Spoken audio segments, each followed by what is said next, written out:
পালার ভূমিকায়, তাই না? তো পালার ভূমিকা আর কি দিব, যার সঙ্গে গান আমার গাইতেই তো ভিতরে খালি ফাটফাট করতেছে পরাণ, কি কইতে না কি কয়ে দেই। তো যাই হোক, ভুল ত্রুটি তার কাছে আগেই ক্ষমা প্রার্থী হয়ে আজকে ভৈরব মহন্ত নামটি বাদ দিয়ে আমি শিষ্য ভক্ত। হ্যাঁ বাবা, তবে শিষ্য আর ভক্তের ভিতরে আবার তফাৎ আছে। তো এখন আমি মানে শিষ্য এবং ভক্ত।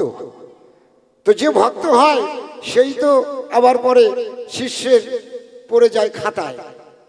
আগে ভক্ত হতে হবে, তারপরে শিষ্য হতে হবে। আগে ডাইরেক্ট শিষ্য হওয়া যাবে না। তাহলে ভক্ত ভক্ত এবং শিষ্য যেটাই বলেন বলেন।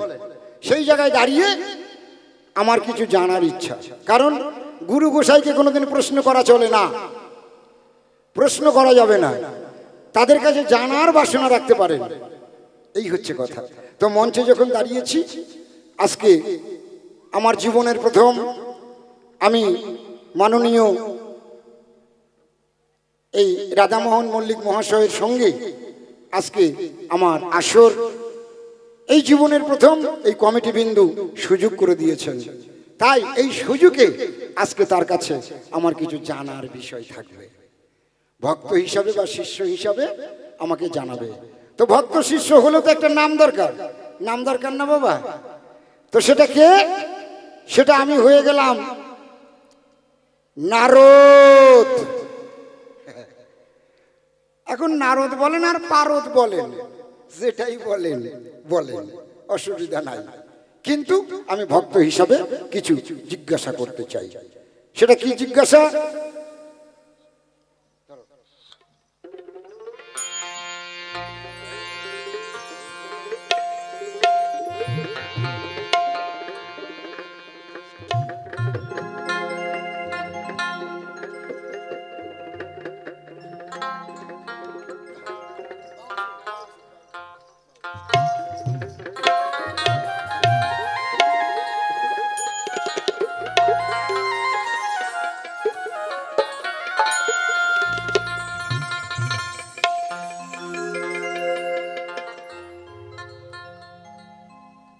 গুরু গো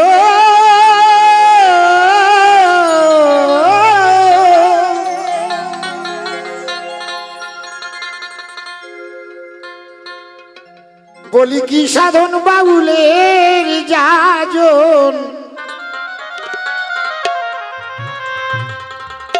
বলি কি সাধন, বলি কি সাধন বাউলের যাজন। গুরু শুনবো তোমার বদনে বদনে বদনে, বাউল শব্দের কি বা অর্থ, ভবে প্রথম বাউল কোন জনে। কি বাবা ঠিক বলেছি তো? কারণ এখানে বাউল অনুষ্ঠান হচ্ছে, তাহলে বাউলের অনুষ্ঠান দিয়ে এই বাউলের ব্যাপারটা যদি না জানা যায় তাহলে কম থাকে না। তাই আমি আর প্রশ্ন বা প্রশ্ন নয়, আমার জানার ইচ্ছা। কি জানার ইচ্ছা?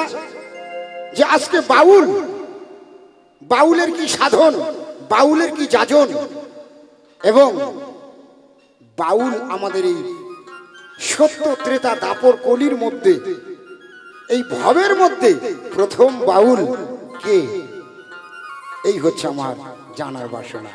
হ্যাঁ, তাই কি বলছে? বাউল শব্দের কি বা অর্থ, প্রথম বাউল কোন জন্মে। হ্যাঁ, বাউল শব্দের কি বা অর্থ, প্রথম বাউল কোন জন্মে। কি সাধন বাউলের যাজন, গুরু গো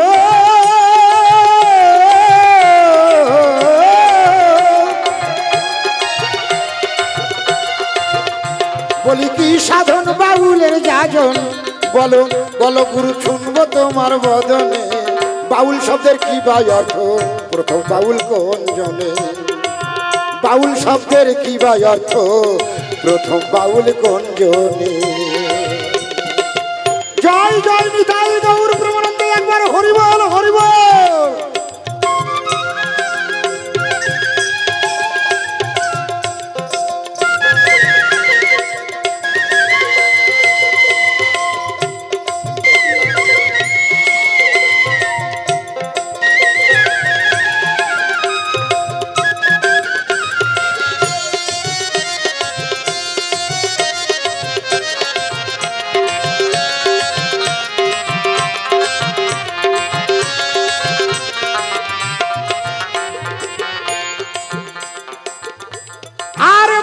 কত প্রকার আছে,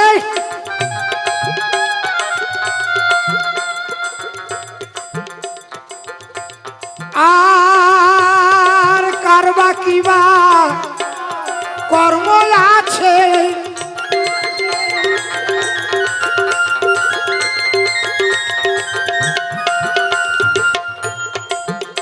বলো বাউল প্রকার কত আছে,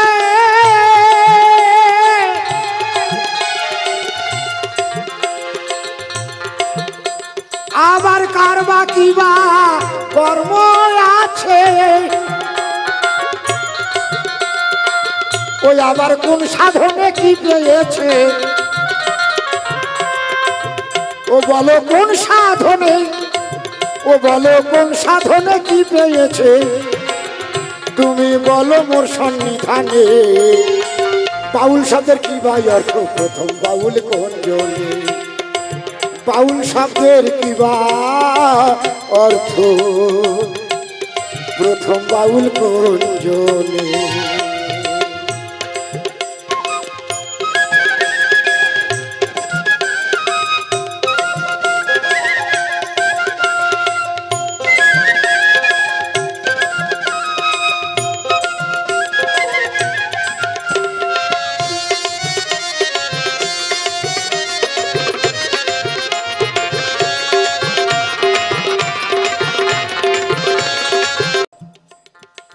তাই না? আবার কেউ কেউ দেখবেন বাউল আছে খালি মাইক নিয়ে হাতে গান করে, ওটাও যন্ত্র, তাই না? তাহলে আমার এখানে জানার বিষয়, দয়া করে বলবেন গোসাই, এই যে বাউলরা যে যন্ত্র ধরে, আপনি যদি উঠে বলেন এক তারা টুং টুং করে আর খমক ঘুটুং ঘুটুং করে, আমার মনে হয় এইটা আমি শুনবো না এই আসরে। পেয়েছি যখন আজকে বাবা, সারাসারির কথা নাই, কারণ কালকে মরবো না বাঁচবো তার কোনো গ্যারান্টি নাই। আজকে যখন গোসাইকে পেয়ে গেছি, তাহলে আজকে কিন্তু কম করে সারা যাবে না। কি সারা যাবে? যাবে? আসেন তো আমার সাথে। বাহ, তাহলে বাউল কর্তা যন্ত্র ধরে,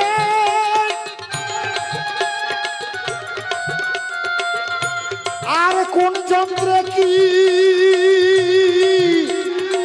কর্ম করে,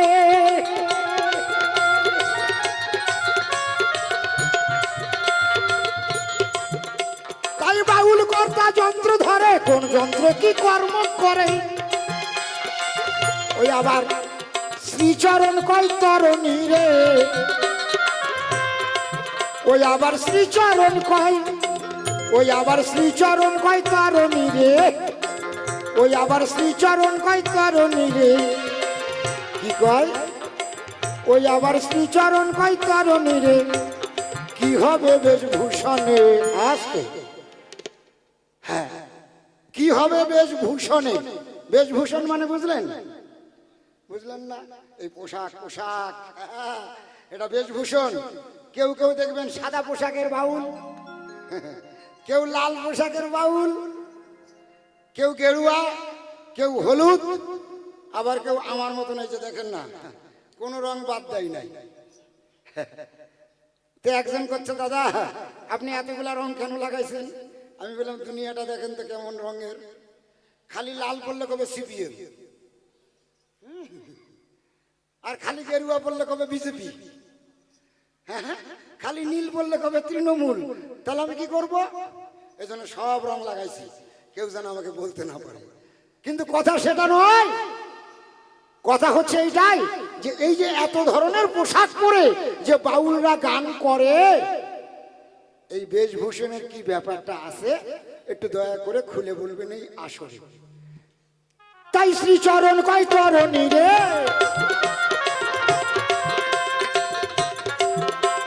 ও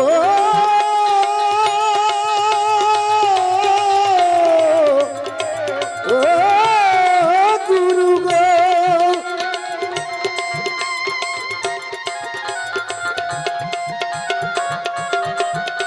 আমার শ্রীচরণ কয় তরণী রে, কি হবে বেশভূষণে?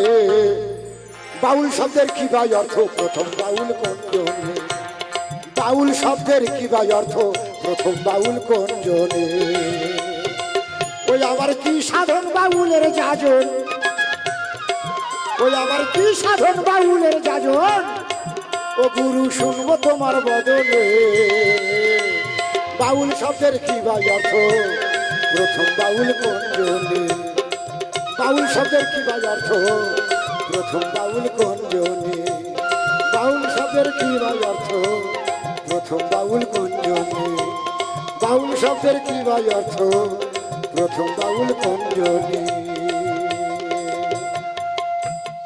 আমার কত অনেক ছন্দ জানা বটে আছে, আমি কিন্তু বেশি কথা বলবো না যে কাছে।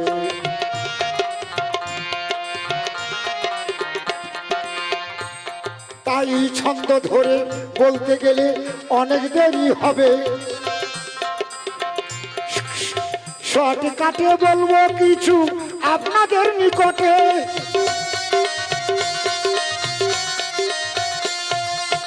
ভৈরব মহন্ত নামটি ছেড়ে আমি ভক্তের ভূমিকায় যাই, ভক্ত হয়ে কিছু কথা জানিবার চাই।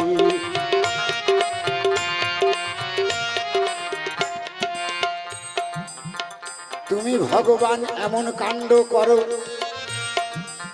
বলা নাহি যায়,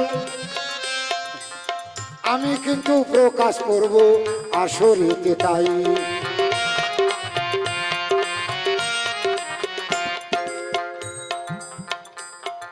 তাই হিরণ্যকশিপু কি প্রহ্লাদের পিতা ছিল, আর হিরণ্যকশিপুর সন্তান প্রহ্লাদ বটে হলো।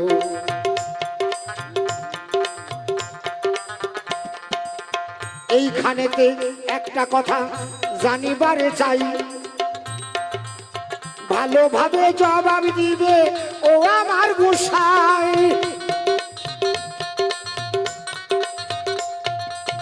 তারপরে কি জিজ্ঞাসা? ভক্তটাকে ভগবানকে নিজের উদ্ধারের লাগিয়া,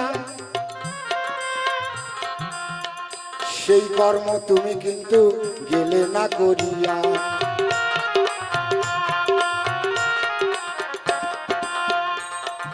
তুমি কি করলে? প্রহ্লাদকে পিতা হারা করলে। এই কর্মটা কেন করলে? যাবে এথাই বলে।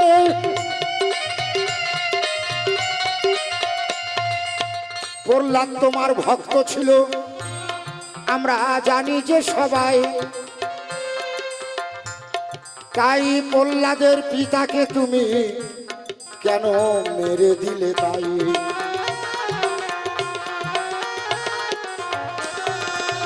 যে প্রহ্লাদ 5 বছর বয়সে তোমায় লাভ করিয়া যে ছিল, সেই প্রহ্লাদের পিতা কেন অকালে মারা গেল?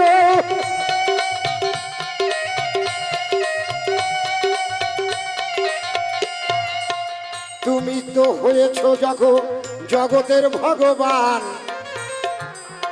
এই কর্মটা ওগো দয়াল তুমি করলে কেন?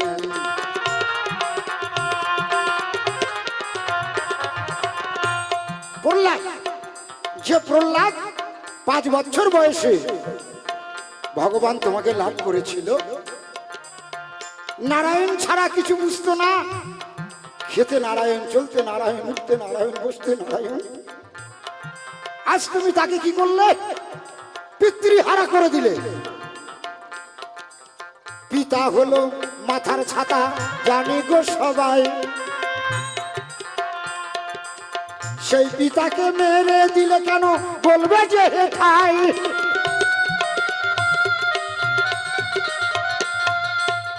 এইখানেতে রইল আমার প্রথম জিজ্ঞাসা। আরো একটা প্রশ্ন তোমায় করিব যে ফাঁস।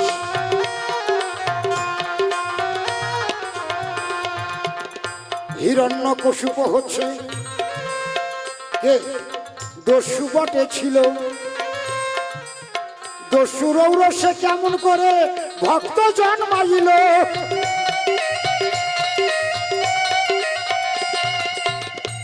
কি আমরা জানি?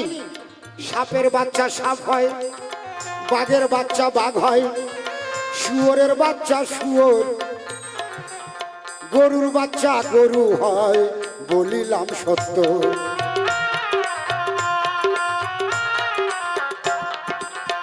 তাহলে দানবের ছেলে তো দানব হবে, এই কথাটাই বটে।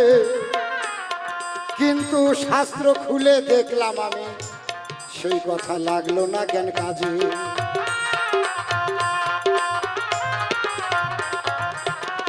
দানব অসুরের ঘরে কেমন করে বলো ভক্ত জন্ম হয়? এই কথাটা পরিষ্কার করে বুঝাইবে তাই।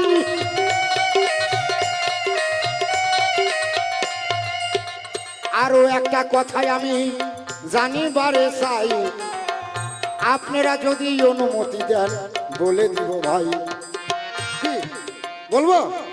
হ্যাঁ, তুমি ভগবান অন্তর্যামী, তোমার বিনা অনুমতিতে একটা গাছের পাতা পর্যন্ত নড়ে না।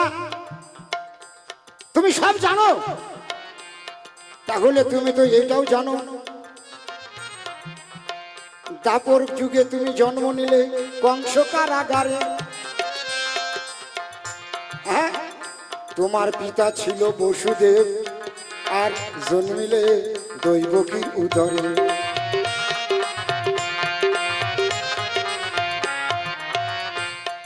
তাহলে তুমি তো জানো যে আমার পিতা বসুদেব, তাকে আমি কেন কারাগারে রাখবো? তাই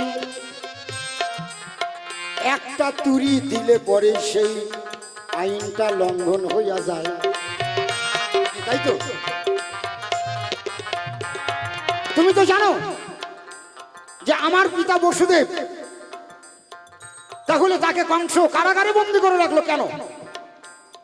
তুমি ইচ্ছা করলেই সেই কারাগার থেকে মুক্ত করতে পারতে, তুমি সেই মুক্তটা কেন করলে না?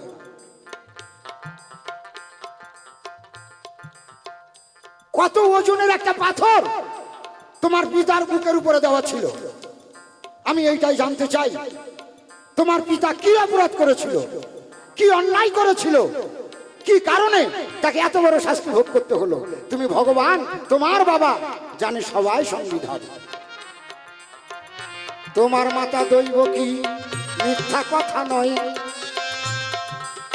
তারও বটে অনেক কিন্তু কষ্ট দেখো হয়।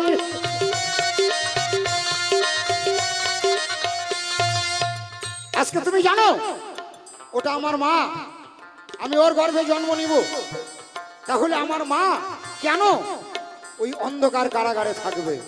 কেন তুমি তাদেরকে মুক্ত করতে পারোনি? এই তো রইল আমার এই তিনটি জিজ্ঞাসা এই আসরে, সুন্দরভাবে জবাব দিবে তুমি এক এক করে ধরে।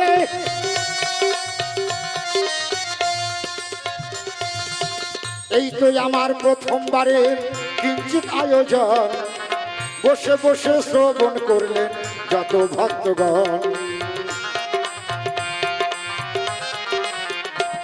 তাই আর তবে বেশি কথা বলবো না, এইখানে ছেড়ে দিব আমার আলোচনা।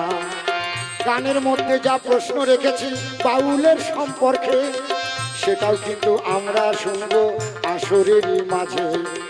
তারপরেতে প্রহ্লাদ আর ওই হিরণ্যকশিপুর যেই ঘটনা রয়, আর সেই ঘটনাও কিন্তু আমরা শুনতে কিন্তু চাই। তারপরেতে বসুদেব আর দৈবকীর প্রশ্ন করিয়া যে গেলাম, আর এইখানেতে বলে আমার কথা সমাপ্ত দিলাম।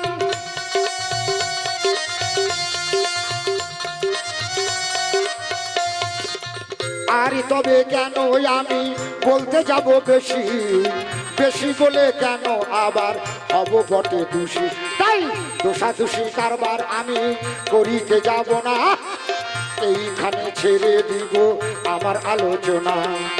আমার পরে রাধা মোহন মল্লিক মহাশয় আমার গুরুরূপ ধরে আসরেতে দাঁড়াইবে তত্ত্ব কথা ধরে।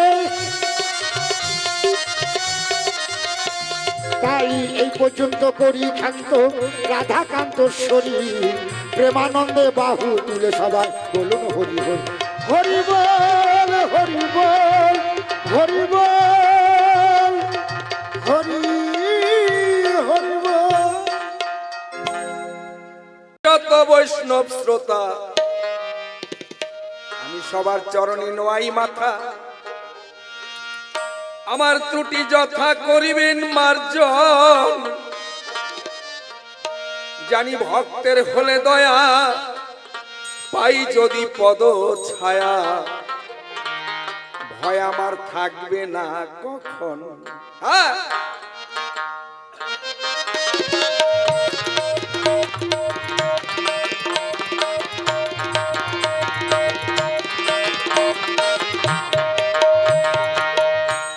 আমার পিতা মাতা জন্মদাতা যাদের ভজন করা কঠিন কথা, তারা মূল দেবী মূল দেবতা, যাদের কৃপায় আমি দেখিলাম ভুবন। মাতা পিতার কাছে ঋণী আছি আমি চিরদিনই, ঋণ শোধ হবে না জানি বলে মহাজন।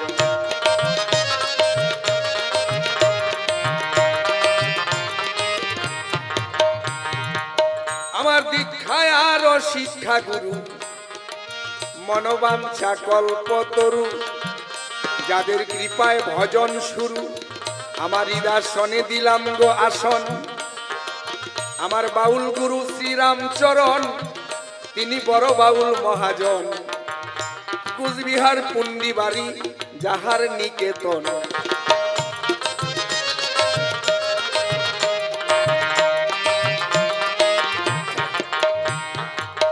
এবার বাড়ির কর্তার শ্রীচরণে আমি প্রণাম জানাই শুদ্ধ মনে, যাহার আহ্বানে দেখলাম আমি নব বৃন্দাবন। এই ভক্তের আসরে দাঁড়াইয়া সকলের চরণে প্রণাম জানাইয়া গাইতে চাই বাউল কীর্তন। জয় জয় রাধা গোবিন্দ প্রেমানন্দে হরি বল হরি বল।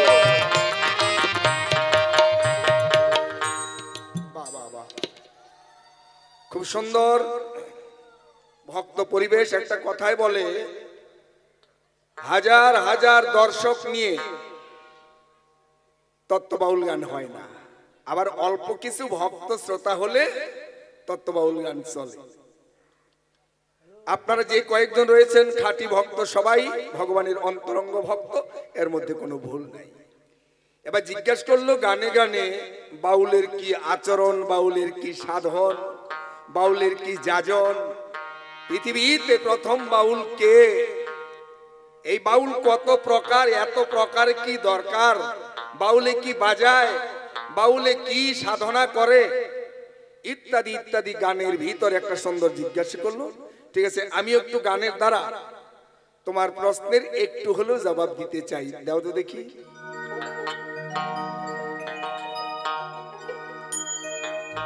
শুধু হরি নামের,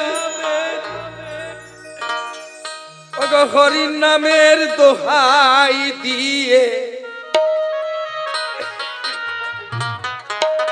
শুধু হরি নামের দোহাই দিয়ে, হরির নামের দোহাই দিয়ে নিলে কেবল টাকা চাউল, হয় না রে বাউল, সে তো হয় না রে বাউল। আহা!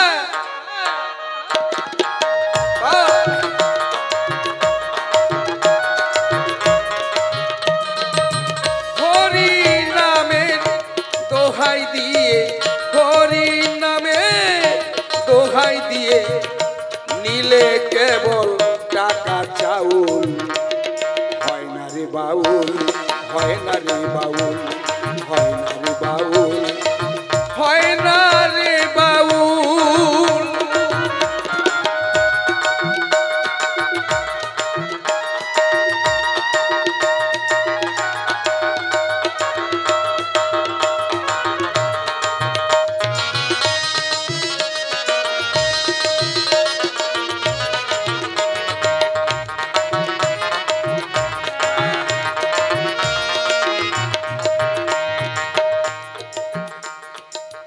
আমরা হলাম সাজা বাউল, মানে বাউলের আসরে দাঁড়াই পোশাক পরি, আসর থেকে নেমে আবার পোশাক ছাড়ি, এই 3 ঘন্টার জন্য বাউল।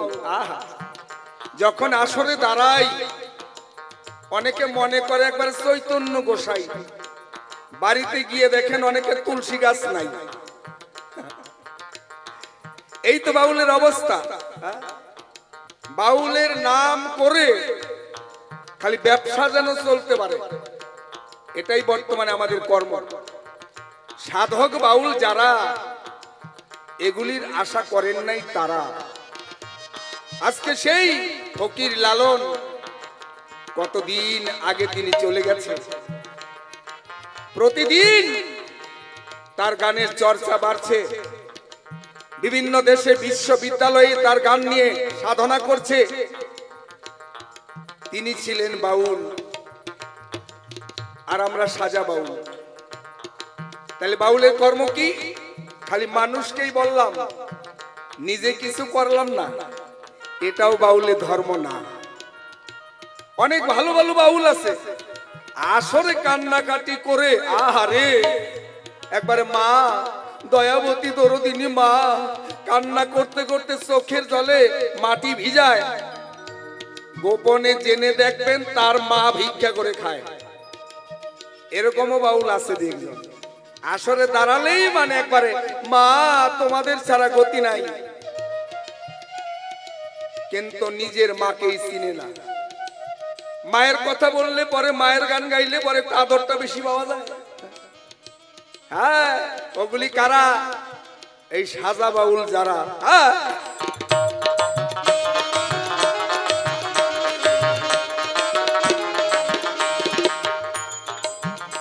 তিলক মালা ঝোলা কাঁধে,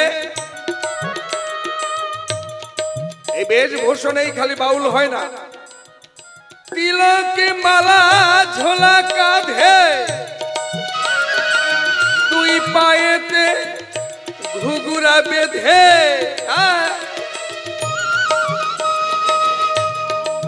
তিলক মালা ঝোলা কাঁধে, দুই পায়েতে ঘুঘুরা বেঁধে, আবার নাচ দেখালে মনের সাধে। ও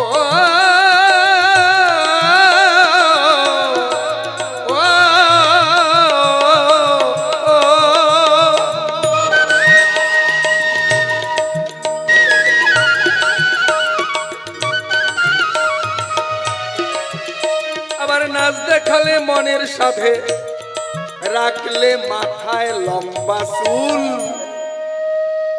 হয় না রে বাউল, হয় না রে বাউল, হয় না রে বাউল, হয় না রে বাউল।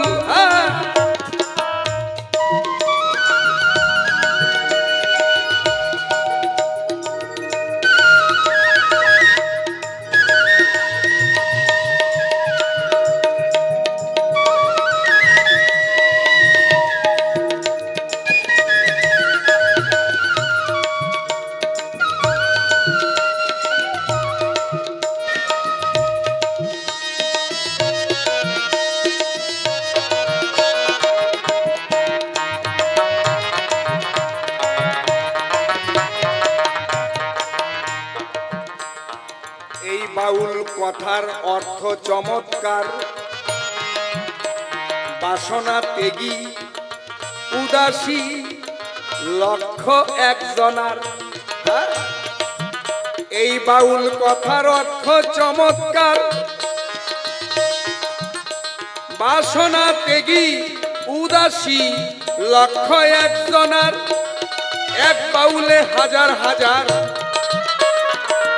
এক বাউলে হাজার হাজার ফুটাতে পারে জ্ঞানের মুকুল। এক বাউলে হাজার হাজার জ্ঞানের মুকুল ফুটাতে পারে, নিজে নিঃস্ব হয়ে যদি বিশ্বের মঙ্গল করে বাউল কয় তারা। হ্যাঁ, যেমন অর্জুন গাছ আমরা দেখতে পাই, অর্জুন গাছের ছাল নিয়ে আমরা খাই, অনেক রোগ ব্যাধি থেকে মুক্তি পাই। অর্জুন গাছ মানুষের উপকার করে, কিন্তু ছাল যেতে যেতে অবশেষ নিজে যায় মরে। এরকম তো হয়। সত্যিকারে বাউল যারা সারা জনম জগতের মঙ্গলের জন্য দিয়ে যায়, তারা নিজে নিঃস্ব তবু বিশ্বের মঙ্গল চায়। ওই রকম বাউলের প্রণাম করি আমি পাই। গৌরাঙ্গ মহাপ্রভু তিনিও বাউল, লালন ফকির তিনিও বাউল। তো বিশ্বে প্রথম বাউলকে, বিশ্বে প্রথম বাউল হচ্ছে পঞ্চানন, যার নাম ভোলানাথ, যার নাম শিব ঠাকুর। তার মতো বাউল বিশ্বে প্রথমে আর কেউ আসে নাই। তারপরে তার চেলা হচ্ছে নারদ মুনি, তারপরে কতজনকে আমরা চিনি। হ্যাঁ, প্রথম বাউল হচ্ছে ভোলানাথ। তাই পাগলে রাধা মোহন বলে সোহাগা বিনা সোনা কি গলে। পাগলে রাধা মোহন বলে সোহাগা বিনা সোনা কি গলে। ওরে বাউল তত্ত্ব না জানিলে, বাউল তত্ত্ব না জানিলে আগেই বাউল সাজা ভুল। হয় না রে বাউল, হয় না রে বাউল, হয় না রে বাউল, হয় না রে বাউল। হরির নামের দোহাই দিয়ে, হরি নামের দোহাই দিয়ে নিলে কেবল টাকা চাউল।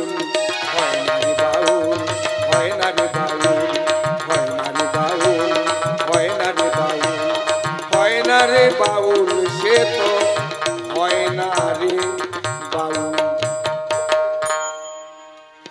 এবার সুন্দর কথা ভক্ত আমায় করলো জিজ্ঞাসন, দানবের ঘরে মহামানব হলো কি কারণ। একটা দামি প্রশ্ন করেছে ভৈরব মহন্তকে আমি ধন্যবাদ জানাই। অসুর, তার ঘরে কৃষ্ণ ভক্ত জন্ম হয়, আশ্চর্য বিষয় তাই না? খুব দামি কথা। জয়গুরু। এই প্রহ্লাদের বাবার, প্রহ্লাদের মা, প্রহ্লাদের বাবা হিরণ্যকশিপু, সে কি করলো? তার রাজ্যে হরির নাম বন্ধ করে দিল। আমার রাজ্যে হরির নাম চলবে না, খোল করতাল বাজানো যাবে না, মন্দির থাকবে না, মুনি ঋষিরা যজ্ঞ করতে পারবে না। অত্যাচারী হয়ে গেল। একদিন হিরণ্যকশিপুর স্ত্রী, হিরণ্যকশিপু ছিল কালী ভক্ত, হরিকে ভালোবাসে না, কালীকে ভালোবাসে। হিরণ্যকশিপুর স্ত্রী কয়াধু, কয়াধু ভোরবেলাতে ফুলের সাজি হাতে লইয়া ফুল তুলিতে ফুল বাগানে গিয়া এক ময়না পাখির কৃষ্ণ নাম শুনিয়া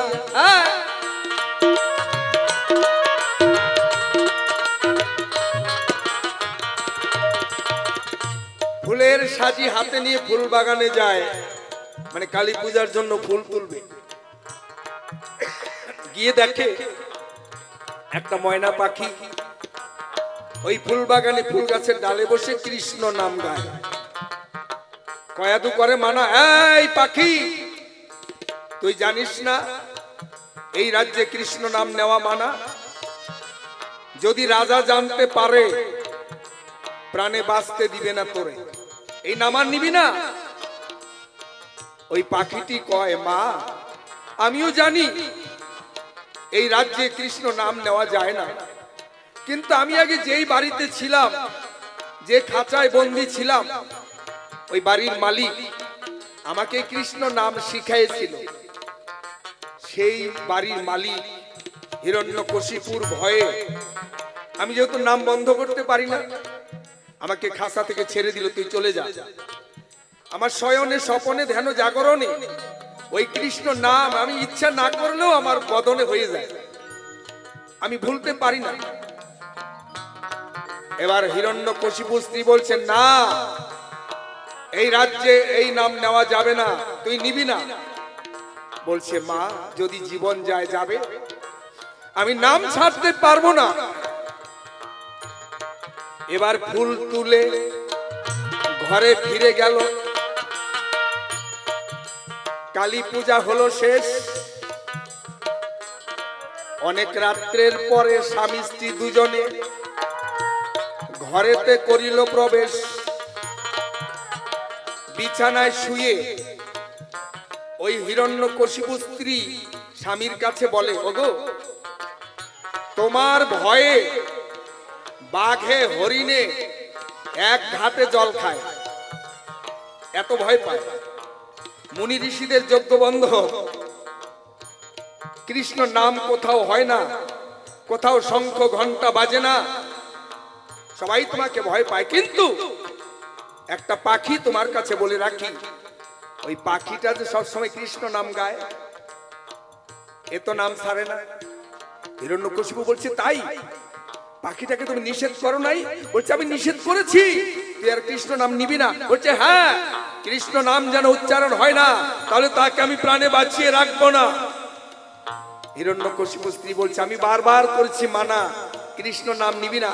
হিরণ্যকশিপু বলছে, তাই কৃষ্ণ নাম যেন উচ্চারণ হয় না। এই দেখেন স্বামী স্ত্রী দুজনে কৃষ্ণ কৃষ্ণই কিন্তু আলোচনা হচ্ছে, অজান্তে।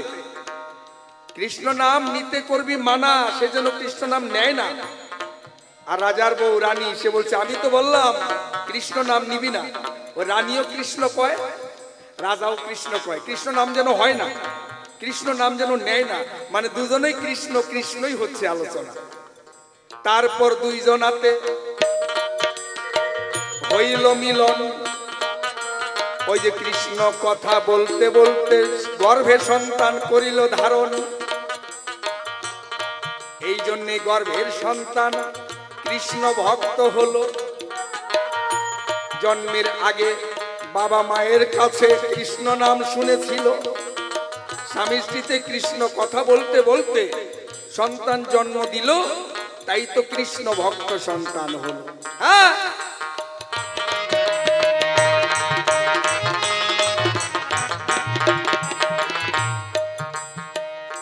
যখন 5 মাস, প্রহ্লাদ যখন মায়ের পেটে 5 মাস, হিরণ্যকশিপু রাজা ভাবছে, আমি দিগ্বিজয় করব, সকল রাজাদের হারিয়ে আমি রাজ চক্রবর্তী হব, কিন্তু আমার গর্ভবতী বউটা কোথায় রেখে যাই?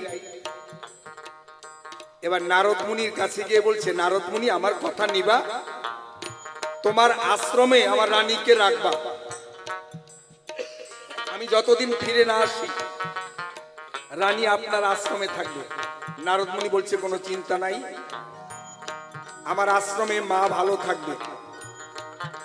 এবার নারদ মুনির আশ্রমে ওই কয়াদু ছিল, নারদ মুনির আশ্রমে সকাল সন্ধ্যা প্রতিদিন ভাগবত কথা আলোচনা হয়, কৃষ্ণ কথা আলোচনা হয়। ওই যে সেখানেও মা গর্ভে সন্তান নিয়ে কৃষ্ণ কথা করে শ্রবণ। এই জন্যেই জন্ম নিল কৃষ্ণ ভক্ত প্রহ্লাদ। শোনো বাচ্চা ধন, গর্ভে রেখে সন্তান গর্ভে রেখে মায় যেমন আচরণ করে, সন্তান তো এরকমই হয়।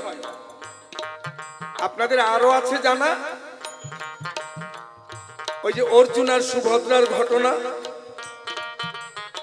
অর্জুন সুভদ্রা যা আলোচনা করেছিল, গর্ভে থেকে সন্তান কিন্তু সব শুনলো। হ্যাঁ, তাহলে এই জন্য আমার মাতা মাসি যারা গর্ভে সন্তান এলে তখন ভালো কথা শোনা দরকার, ভালো কিছু দেখা দরকার, ভালো কিছু খাওয়া দরকার, কৃষ্ণ কথা আলোচনা, সাধু সঙ্গে যাওয়া, মহাপুরুষের জীবনী শোনা, এ সমস্ত শুনলে পরে সুসন্তান আসতে পারে তার ঘরে। প্রহ্লাদ তার জ্যান্ত প্রমাণ। হ্যাঁ,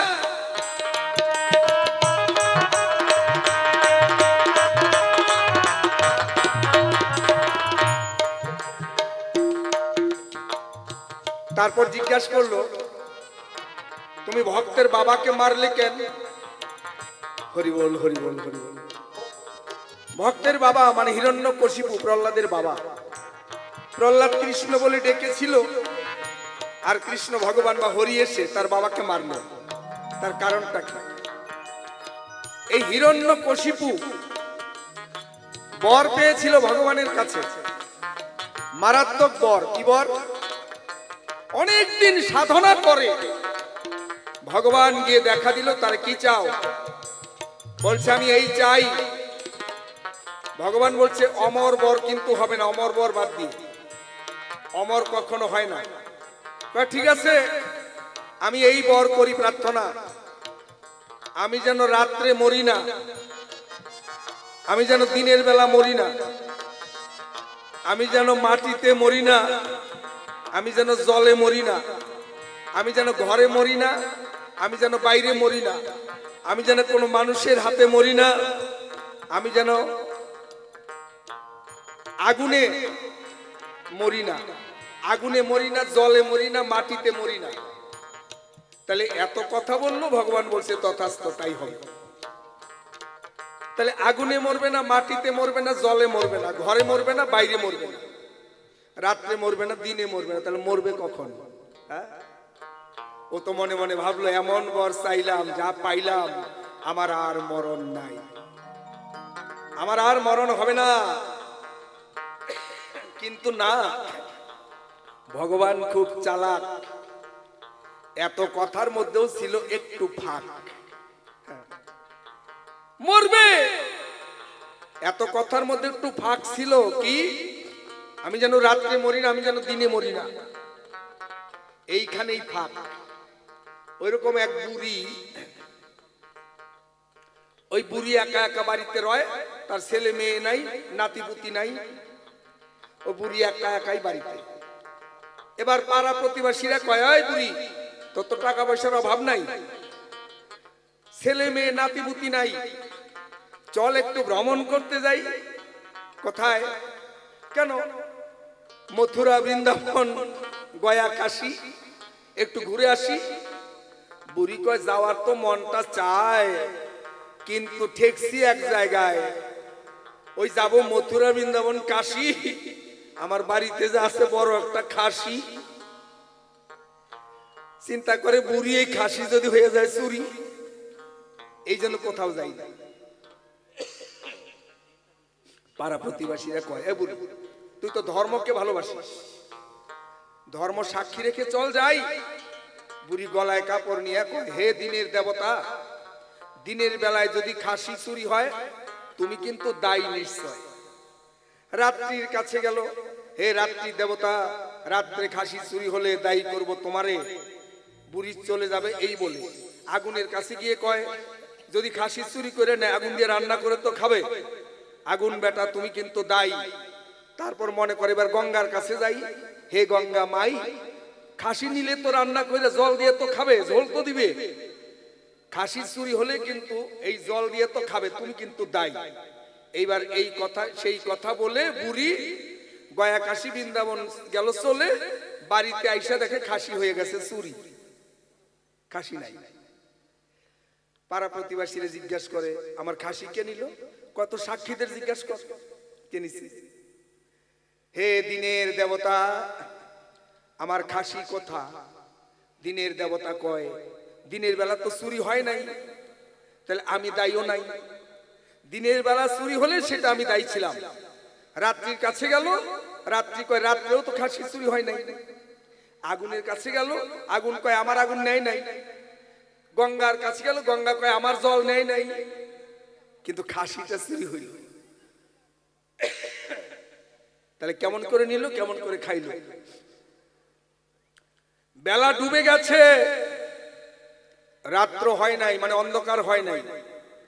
এরকম একটা সময় আছে না, ওই সময়টার নাম হচ্ছে গোধূলি লগ্ন।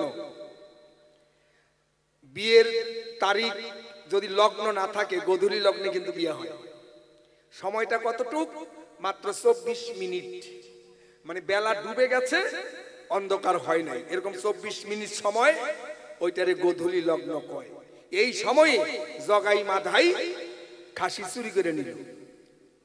এই জন্য দিনের সূর্য কয় দিনে তো নেয় নাই, রাত্রে কয় অন্ধকার হয় নাই, অন্ধকার হইলে তার নেয় নাই। তাহলে দুইজন গেল চলে, এবার আগুনের কাছে বলে, অগ্নি দেবতা কয় আমার আগুন নেয় নাই। কারণ এখানে আছে ঘটনা, যেইখানে সীতার মধ্যে মরা পড়ে,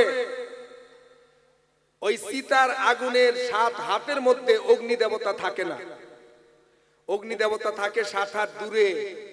এই জন্য ওই শ্মশানের আগুন নিল, ধোপার ঘাটের জল নিল, যে ঘাটে ধোপা কাপড় ধয়, গঙ্গা তা থেকে 12 হাত দূরে রয়।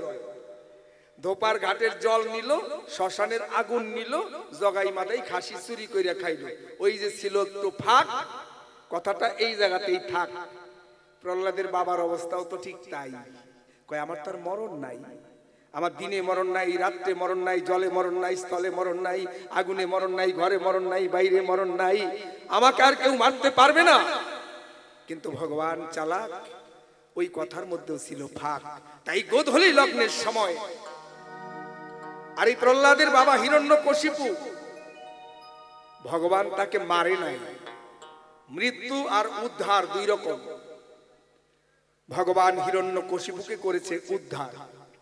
এই হিরণ্যকশিপু আর হিরণ্যাক্ষ দুই ভাই, তারা আগের জন্মে ছিল জয় আর বিজয়।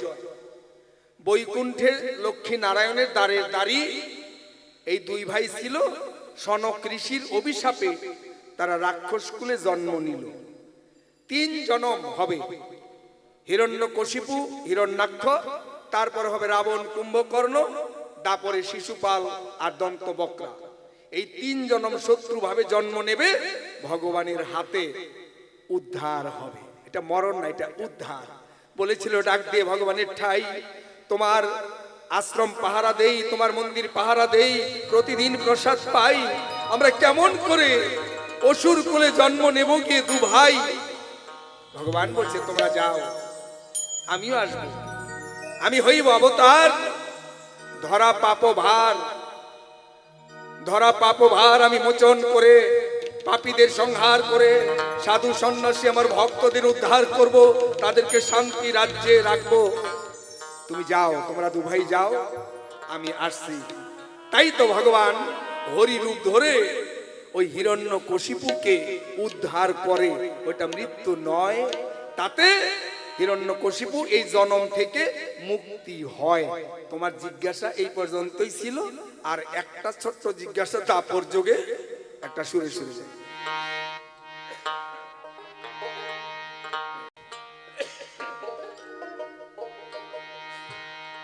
ওরে রাধা রানীর প্রেমে পাগল হয়েছিল শ্যামরা,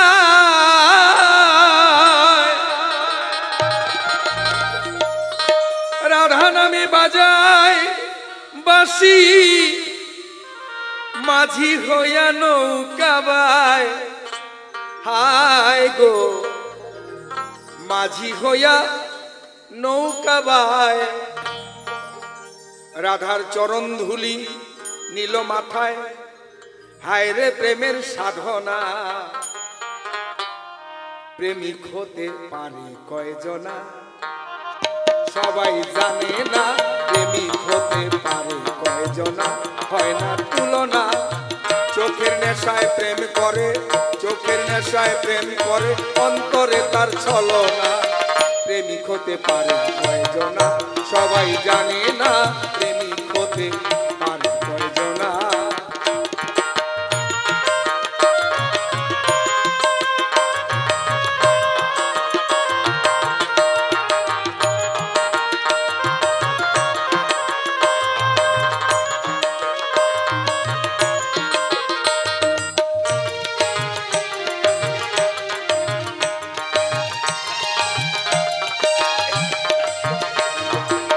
রাধা রানীর প্রেমে পাগল হয়েছিল শ্যামরায়। রাধা নামী বাজায় বাঁশি, মাঝি হইয়া নৌকা বায় গো, মাঝি হইয়া নৌকা বায়।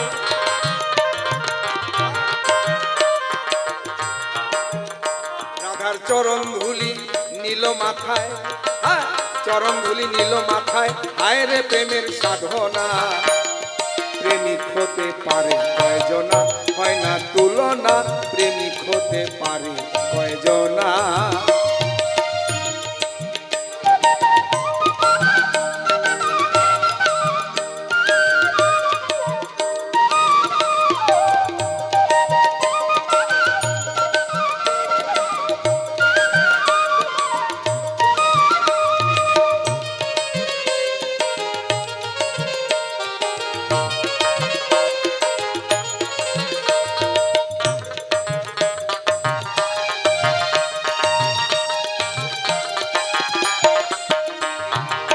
কংসের কারাগারে ভগবানের মা কান্না করে,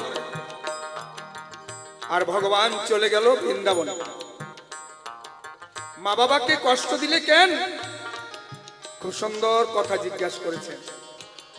দেখো, এক জনম যদি কোনো মা সন্তানের চোখে জল ঝরায়, পরবর্তী 3 জনম সে মায়ের কেঁদে কেঁদে যায়।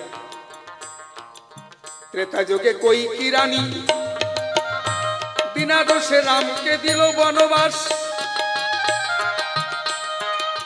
তাই রামচন্দ্র অভিশাপ দিল সারিয়া দীর্ঘ নিঃশ্বাস।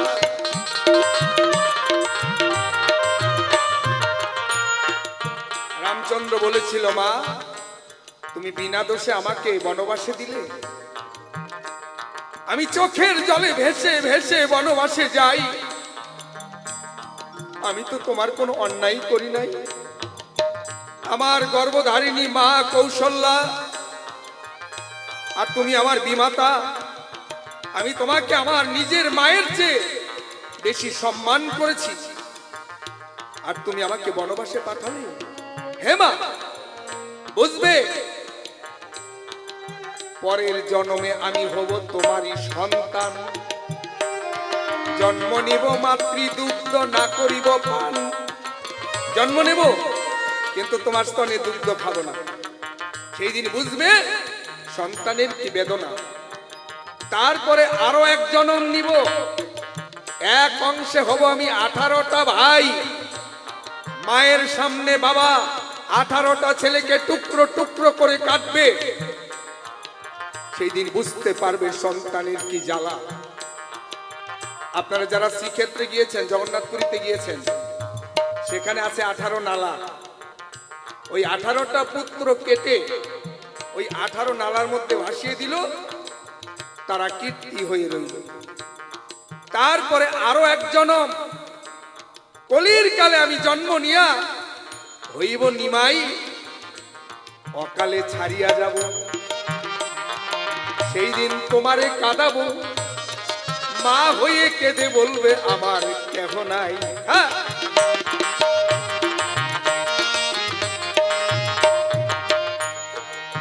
এই জন্য এক জনম সন্তানকে কাঁদালে মায়ের 3 জনম কাঁদতে হয়।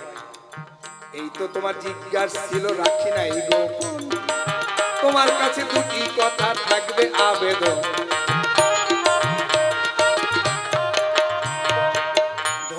মেয়ে রজকিনী, ব্রাহ্মণের ছেলে চণ্ডীদাস, 12 বছর বাইল বর্ষি, গড়ল প্রেমের ইতিহাস গো, গড়ল প্রেমের ইতিহাস।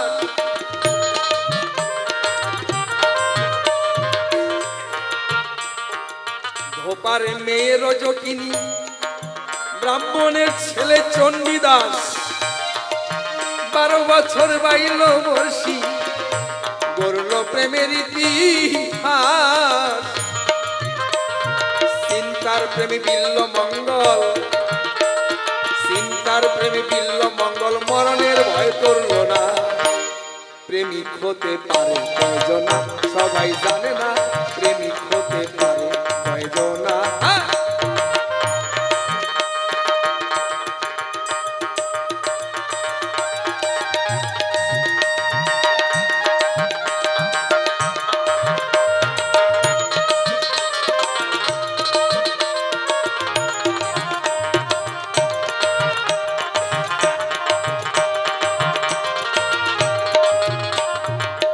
আমার বিপক্ষেতে আজকে নারদ মুনি, নামটি আমি শুনতে পাই। নারদ মুনির কাছে এখন দুটি কথা জানতে চাই। আচ্ছা নারদ, আমি জানি তুই ব্রহ্মার ছেলে। ব্রহ্মা বিষ্ণু মহেশ্বর 3 ভাই, তুই ব্রহ্মার ছেলে। তাহলে ব্রহ্মা তোর বাবা। আচ্ছা, শিবের ছেলে কার্তিক গণেশ। কার্তিক গণেশের কিন্তু পূজা হয়। কার্তিকের পূজা বছরে 3 বার, গণেশের পূজা প্রতিদিন। কার্তিকের পূজা 3 বার হয় কেমন করে? দুর্গা পূজার সময় দুর্গা ঠাকুরের সঙ্গে কার্তিক ঠাকুর রয়, কার্তিকের পূজা হয়। আবার কার্তিক মাসের শেষ দিনে, সেদিন কার্তিকের পূজা হয়। আবার চৈত্র মাসে বাসন্তী পূজা, দুর্গার সঙ্গে কার্তিক রয়, তার পূজা হয়। কার্তিকের পূজা বছরে 3 বার, গণেশের পূজা প্রতিদিন। তাহলে তুই যে নারদ ব্রহ্মার ছেলে, তোর তো কোথাও পূজা হয় না। নারদের মন্দির দেখেছেন কেউ? আমি দেখি নাই। পৃথিবীতে কোথাও নারদের মন্দির নাই। তোর ভাগ্যে একটা কাঁচকলা পর্যন্ত নাই, তেজপাতাও নাই। বল, এমন কিবা পাপ করিলি, কেবা দিল অভিশাপ? তুইও পূজা পাস না নারদ, পূজা পায় না রে তোর বাপ, তোর বাবাও পায় না। তাহলে বাবা, তোর কেন মন্দির নাই? এই একটা প্রশ্ন গেল। আর একটা প্রশ্ন এলো। আমরা জানি শিব ঠাকুরকে আমরা প্রণাম করি, শিবের যে বাহন গরু তাকেও প্রণাম করি, পূজা করি। কার্তিকের বাহন ময়ূর, কার্তিকেও প্রণাম করি, ময়ূরকেও প্রণাম করি। গণেশের বাহন ইঁদুর, গণেশকেও প্রণাম করি, ইঁদুরকেও প্রণাম করি। তাহলে এই যে নারদ, তোর বাহন কি? নারদের বাহন হলো ঢেকি। হয়ে গেল। এখন আমি নেই বিদায়, আবার আমার বাবাজিরে পাঠাই। প্রেমিক হতে পারে কয়জনা, সবাই জানে না। প্রেমিক হতে পারে কয়জনা।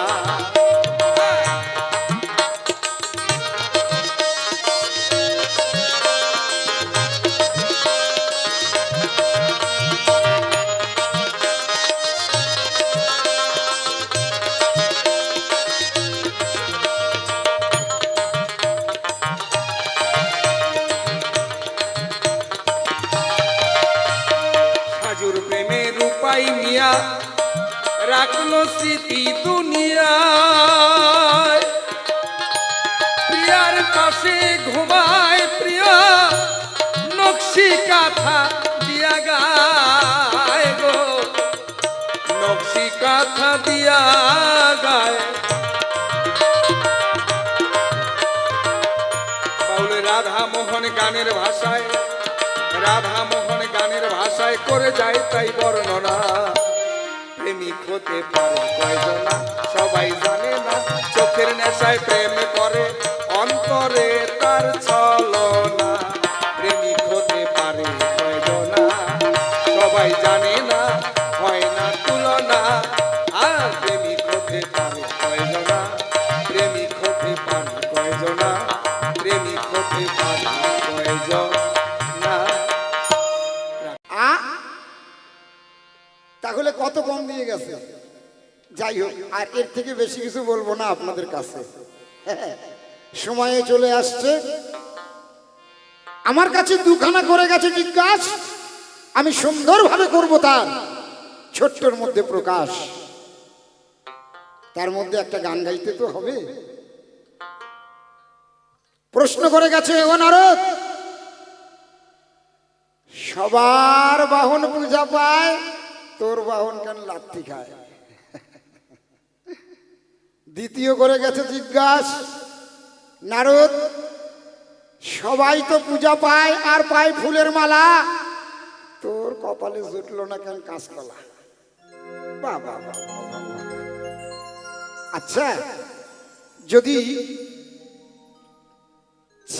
বাচ্চা ছেলেকে নিয়ে মেলায় ঘুরতে আসে, এখন বাপে যদি জিজ্ঞাসা করে, বাবা খোকারে ওইটা কি, ওইটা কি, আচ্ছা বলেন, ওই খোকা কি বলতে পারে?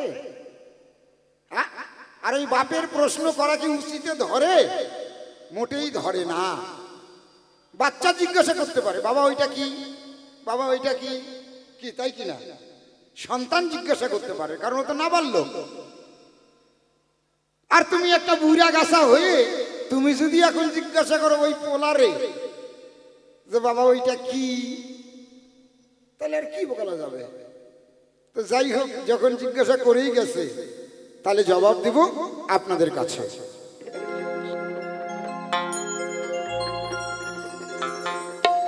শোনো শোনো ওগো দয়াল, আমি তোমারে জানাই, তোমার প্রশ্নের জবাব আমি সংক্ষেপে দিতে চাই।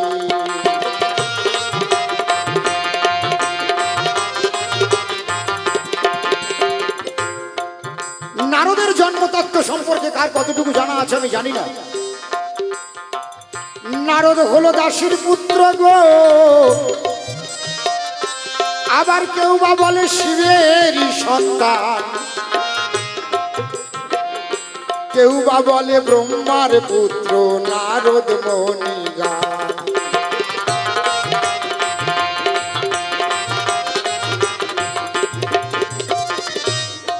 নারদের জন্ম কিন্তু একবার হয় নাই গো,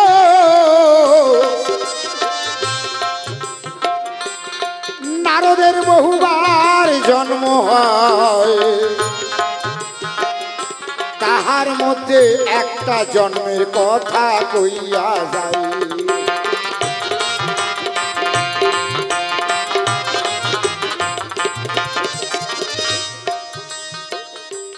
নারদের জন্ম, দাসীর পুত্র বলা হয় নারদকে, ব্রহ্মার পুত্র বলা হয় নারদকে, আবার শিবের পুত্র বলা হয় নারদকে। নারদের জন্ম কিন্তু 11 বার। তাহলে এই নারদের জন্ম কার কাছে হয়েছিল? নাম তার শৈবানী। মনে রাখবেন, শৈবানী। অসুচি মানুষের ঘরে গিয়ে সেবা করো, তাহলে কিন্তু তোমার এই গায়ের লোম খসে খসে পড়ে যাবে। সেই লমর্ষমণি কি করলেন? এই লমর্ষমণি তখন অজামিলের ঘরে গিয়ে সেবা করলেন। অজামিল, পাপিষ্ঠ অজামিল, তার ঘরে গিয়ে সেবা করলেন। সেবা করার পর তার গায়ের লোমগুলো আস্তে আস্তে খসে পড়তে শুরু করে দিল। আস্তে আস্তে সেই লমর্ষমণির আশ্রমে থাকতেন তার সৌবানী। মন্দিরের সব কাজকর্ম করতেন, ধোয়া পাকলা করতেন, পূজার ফুল জল জোগাড় করতেন, এই তার ছিল ডিউটি। এই লমর্ষমণি সৌবানীর ব্যবহারে সেবাতে সন্তুষ্ট হয়ে লমর্ষমণি বলছে সৌবানীকে, যে সৌবানী বলো তুমি আমার কাছে কি চাও? তুমি আমার কাছে কিছু চাইবে? তুমি আমাকে দাও, তোমাকে আমি দিব। সৌবানী বললেন ঠিক আছে আমি চাইব। বলে দেখো চাইবো বলে থাকলে হবে না, আগামী দিন আমি মন্দিরে ঢুকে আমি পুজো করে যখন বেরোবো তখনই তুমি আমার কাছে কিছু চাইবে। সৌবানী তখন মনে মনে চিন্তায় পড়ে যায়, কি বা চাইবো ও গো দয়াময়।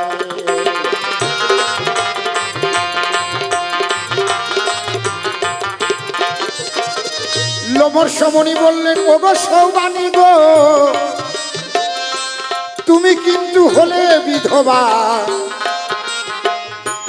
এমন জিনিস চাইবে যেন পাই দেখো শোভা।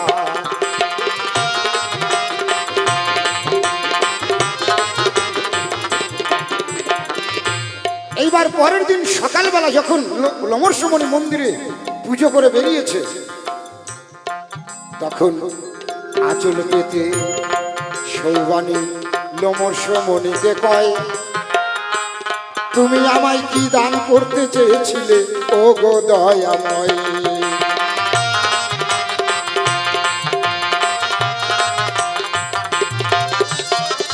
লোমর্ষমণি বলল বলো মা তুমি কি চাও? বলে আমি যা চাইবো তুমি তা দেবে। বলে হ্যাঁ দেব, কিন্তু এমনই জিনিস চাইবে যেটা আমি দিতে পারি। তখন সৌবানী বলল ও গো দয়াময় গো, আমার অন্য কোনো আর বাসনা নাই,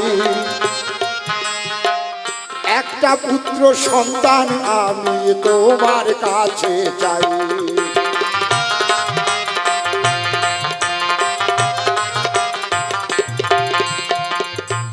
তাই নারায়ণে নারায়ণ বলে 3টি তুলসী পাতা গো ওই সৌবানীকে দিল। সৌবানী সেই তুলসী পাতা খেয়ে 3 দিনের মধ্যে গর্ভবতী হলো।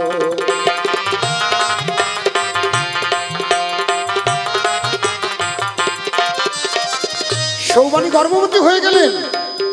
এবার বলেন বিধবা মেয়ে ছেলে যদি গর্ভবতী হয় মানুষে কি কয়? গুজুর ফুসলি আরম্ভ করে দেয়, এই দেখ কিছু একটা ব্যাপার আছে, এই দেখ কিছু একটা ঘটনা আছে বুঝলি ও দিদি। কোনো জায়গায় যদি না পারে কলের পারে নাহলে পুকুরের পারে বাসন মাজতে মাজতে বলে দিদি লো দিদি এই দেখ একটা ঘটনা আছে, ওই দেখ কি হয়েছে। বহু লোকের লজ্জার কথা দুঃখ জ্বালা সহ্য করতে করতে দিন পেরিয়ে যায়। সেই গর্ভের মধ্যে নারদ মুনি আছে, আমি বলিলাম সবাই।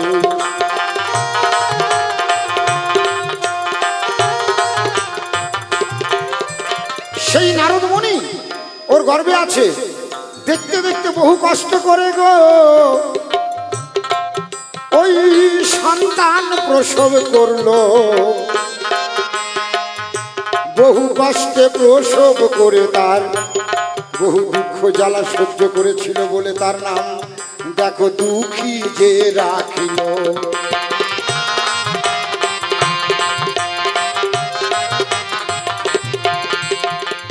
বড় জ্বালা দুঃখ কষ্ট করে ওই সন্তানকে প্রসব করেছে, যার জন্য সৌবানী কি করলেন? সেই নারদ মুনির নাম রেখেছিল দুঃখী। সেই দুঃখীও আস্তে আস্তে বড় হয়ে গেল, ওই আশ্রমের কাজ করে। ব্রহ্মার সেই মানস পুত্র 5 জন আসিল মন্দিরে।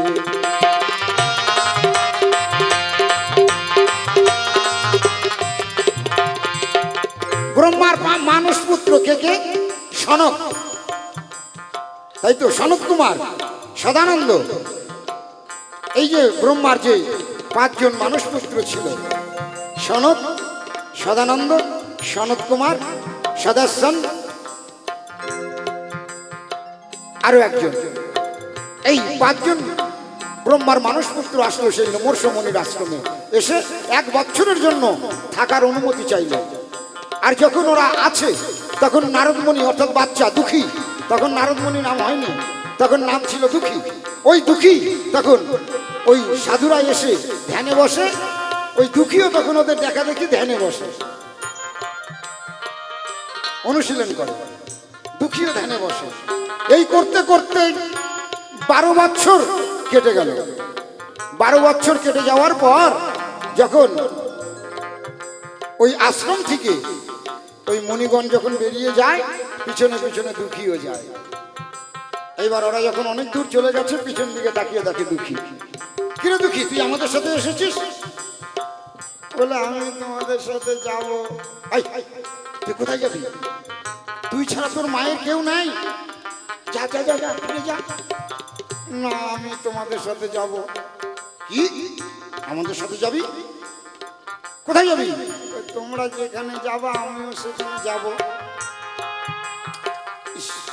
আয় দুঃখী, যা বাড়ি যা, বাড়ি যা, আমরা যাব সেই বদরিকা। আমিও তোমাদের সঙ্গে বদরিকা যাব। তুই আমাদের সঙ্গে বদরিকা যাবি মানে? যা যা বাড়ি যা। এই বলে আবার ওরা রওনা দিয়েছে। অনেক দূর চলে গেছে, আবার ওই ছোট্ট বাচ্চা দুঃখী গুড় গুড় গুড় গুড় করে ওদের পিছে পিছে গেছে। পিছন দিকে তাকিয়ে দেখে দুঃখী। কিরে, তুই যাস নাই? না, আমি যাব না, আমি তোমাদের সাথে যাব। আচ্ছা তুই এক কাজ করিস, পরে আসিস, যা পরে আসিস। কখন আসবো? ওরা আর কি বলবে, রাগের চোটে বলে দিছে তোর মা মারা যাবে তখন তুই আসিস, যা। বলে আমার জন্য তোমরা অপেক্ষা করবে তো? বলে হ্যাঁ করবো, যা। এইবার দুঃখী তখন আস্তে আস্তে ঘুরে বাড়ির দিকে যায়। বাড়িতে গিয়ে মায়ের কাছে বলে যে সদাই,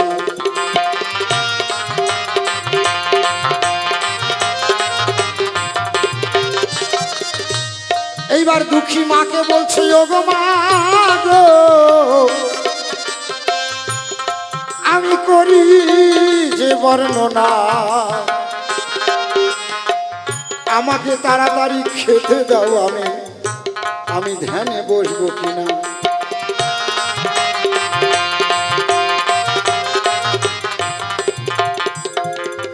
কিরে দুঃখী, তুই ধ্যানে বসবি মানে? বলে মা আমাকে তাড়াতাড়ি খেতে দাও, আমি ধ্যানে বসবো। কিন্তু মা, আমি ধ্যানে বসলে আমি যতক্ষণ পর্যন্ত চোখ খুলবো না ততক্ষণ পর্যন্ত কিন্তু তুমি আমাকে ডাকবে না। মা চিন্তা করলো বাচ্চা জিদ ধরেছে, ঠিক আছে যা, খাওয়া দাওয়া করে তুই ধ্যানে বস। দুঃখী তখন খাওয়া দাওয়া করে ধ্যানেতে বসিল। ধ্যানে বসে দুঃখী তখন নয়ন বন্ধ করল।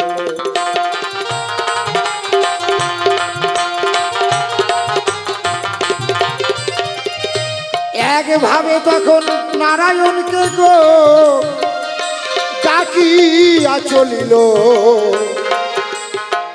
ধ্যানে বসে বাচ্চা দুঃখী তখন নারায়ণের গুণগান গাইল।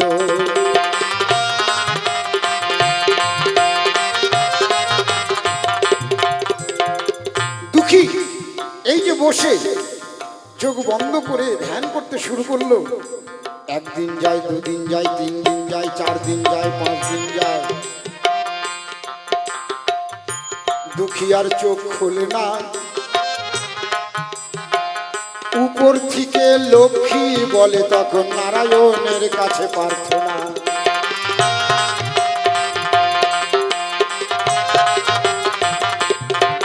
নারায়ণ লক্ষ্মীকে বলছে, লক্ষ্মী নারায়ণকে বলছে কি গো, তুমি দেখতে পাচ্ছ না ছেলেটা কত কষ্ট করছে? আজ কতদিন ধরে তোমার ধ্যান করছে, তুমি যাও না, নাহলে তো ছেলেটা মারা যাবে।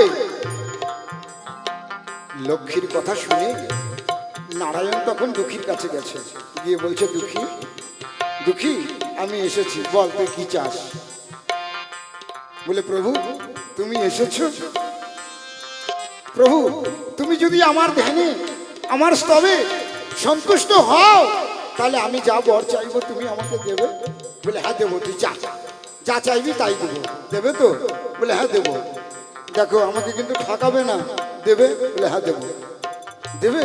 ঠিক আছে, তুমি যদি আমাকে বর দিতে চাও তাহলে এইটাই বর দাও, আমি তোমার কাছে কিছু নাই চাই, আমার একমাত্র মায়ের আমি মৃত্যু চাই।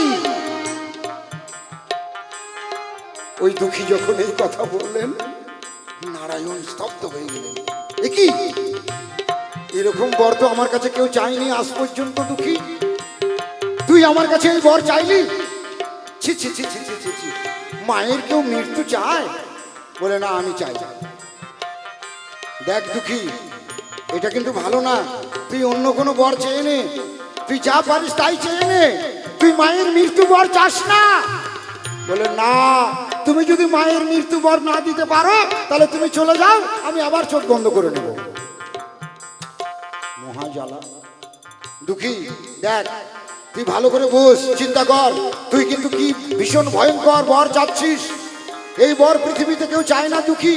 যেই মা 10 মাস 10 দিন তোকে গর্ভে রেখেছে, যেই মা তোকে এত কষ্ট করে মানুষ করেছে, যেই মা এত মানুষের কথাবার্তা শুনে সহ্য করে তোকে জন্ম দিয়েছে, দুঃখী সেই মায়ের তুই মৃত্যু বর চাচ্ছিস, এটা ঠিক হচ্ছে না দুঃখী। ও, তুমি আমাকে মৃত্যু বর মায়ের দিবে না, তাই না? তাহলে দিবে না, দিবে না, অত কথা বলার কি আছে, তুমি যাও, আমি আবার চোখ বন্ধ করে নেব।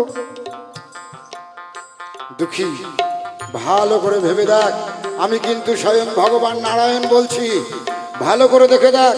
বলে হ্যাঁ, আমি মায়ের মৃত্যু চাই চাই চাই। তথাস্তু। যখনই বলে দিলেন তথাস্তু, সঙ্গে সঙ্গে লোমর্ষমণি ধ্যানে ছিল, সেই ধ্যান ভেঙে গিয়ে বলছে, দুঃখী তুই কি করলি বাবা, তুই কি করলি? তোর মায়ের মৃত্যু বর তুই চেয়ে নিলি, মায়ের মৃত্যু বর তুই চাইতে পারলি? যে মা তোর জন্য এত কষ্ট করেছে, তোর মা এত লোকের জ্বালা যন্ত্রণা সহ্য করেছে, দুঃখী তুই এই মায়ের মৃত্যু বর চেয়ে নিলি। যখন লোমর্ষমণি এই কথা বলল, দুঃখীর ঠাই জ্ঞান চৈতন্য ফিরে গেল দুঃখীর, বললাম আমি তাই।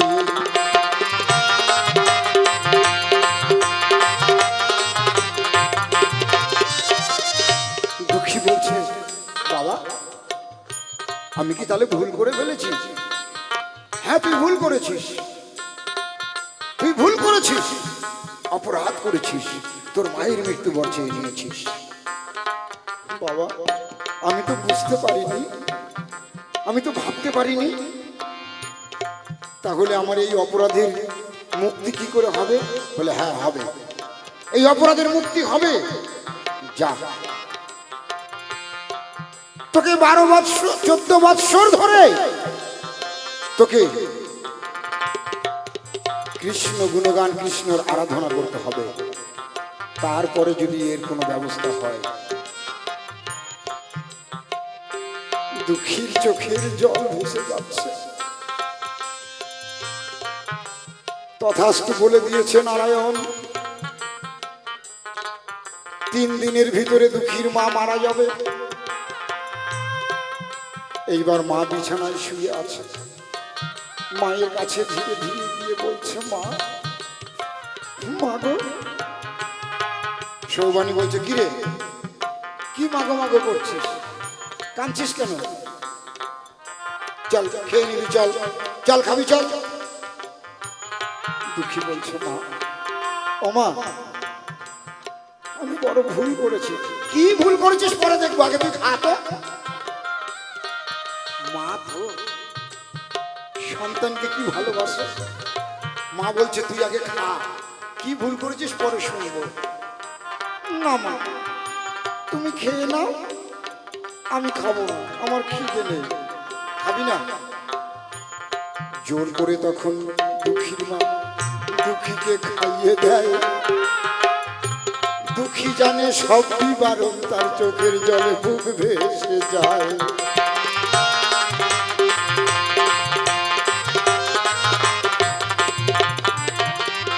এক এক করে যখন 2টা দিন কেটে গেল গো, সেই দুঃখীর মায়ের মরণের দিনটা পড়িল।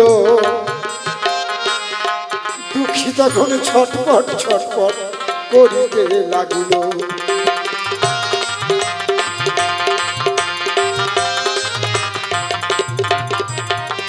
এই দুঃখী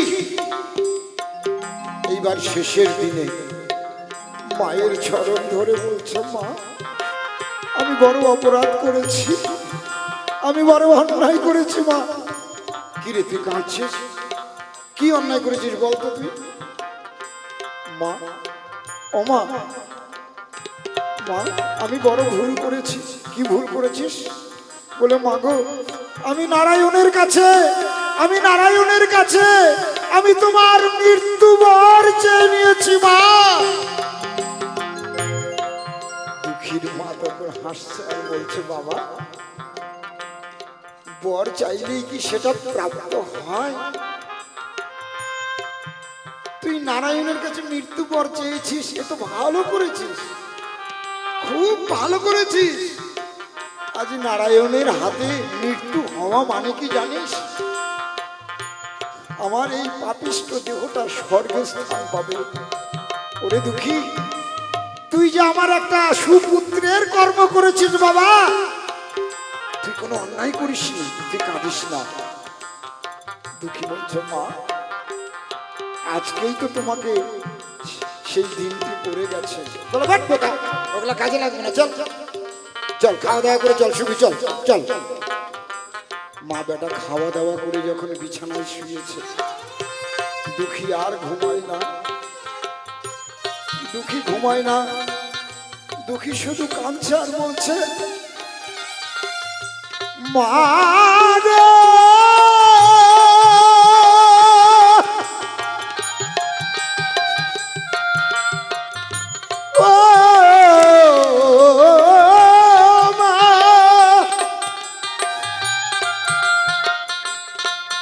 আমি বড় অপরাধ করেছি। মা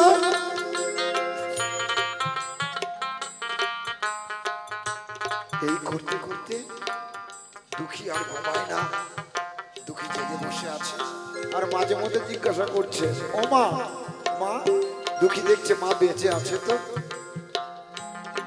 আবার দুঃখী বসে আছে মায়ের চরণ তলে। কিছুক্ষণ পরে আবার ডাক দিচ্ছে, ও মা মা। এই করতে করতে নারায়ণ চিন্তা করে দেখলো, এ তো ঘুমাবে না, আর একে না ঘুমানো পর্যন্ত আমি তো কিছু করতে পারবো না। তখন নিদ্রা দেবীকে নারায়ণ বলল, ও নিদ্রা দেবী, তুমি তাড়াতাড়ি এসে যাও, গিয়ে দুঃখীর নয়নে গিয়ে তুমি বসো। নিদ্রা দেবী যখন এসে দুঃখী নয়নে বসছিল, তাই নিদ্রা দেবী যখন এসে গো ওই দুঃখীর নয়নে বসিল, কাল সর্বরূপে এসে নারায়ণ তুই সৌবানীকে দংশন করিল।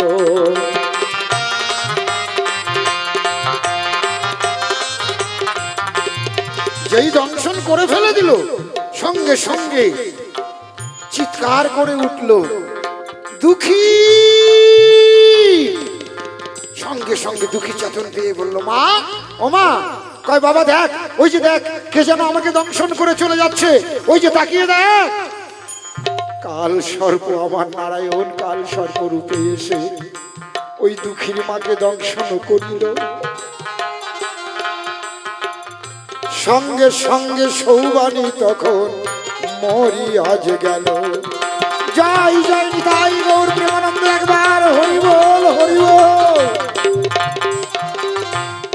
লোমর্ষমণি এসে বলছে দুঃখীকে, দুঃখী এটাই তো চেয়েছিলিস না বাবা, এটাই তো চেয়েছিলিস। বলে, বাবা আমি অন্যায় করেছি, যা আর কাঁদিস না। মায়ের সৎ ক্রিয়া কর, কাজকর্ম কর, করে তুই যা বদ্রিকা আশ্রমে গিয়ে তুই সেখানে বসে নারায়ণের ধ্যান কর। ওর মায়ের কাজকর্ম করে বৌদ্ধিক আশ্রমে দিয়ে তখন নারায়ণের ধ্যান করতে শুরু করলেন। সেই ছোট্ট দুঃখী ধ্যান করতে করতে বড় হয়ে গেলেন। গাল মুখ ভর্তি চুল দাড়ি একদম ভরে গেল।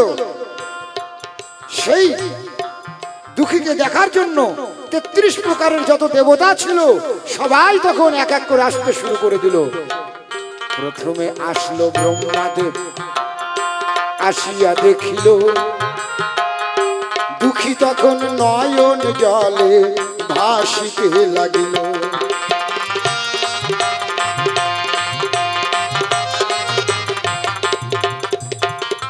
তখন সেই ব্রহ্মা তখন ওই দুঃখীকে বলে, গো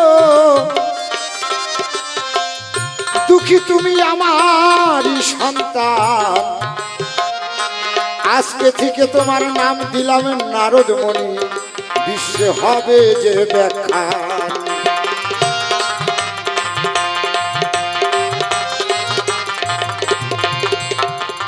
মা সরস্বতী এসে ওই নারদকে দিল সেই বীণা, যেই বীণা নারদের হাতে দেখা যায়। সেই বীণা বাজিয়ে বাজিয়ে কৃষ্ণ গুণ গায়।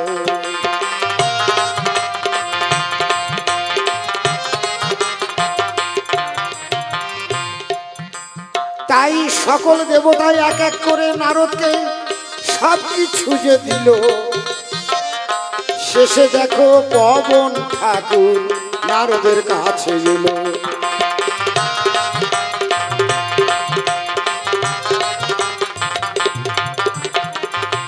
নারদকে এসে সেই পবন ঠাকুর দিয়ে গেল যে বিমান, যেই বিমানে চড়ে নারদ ঘুরিয়া বেড়া।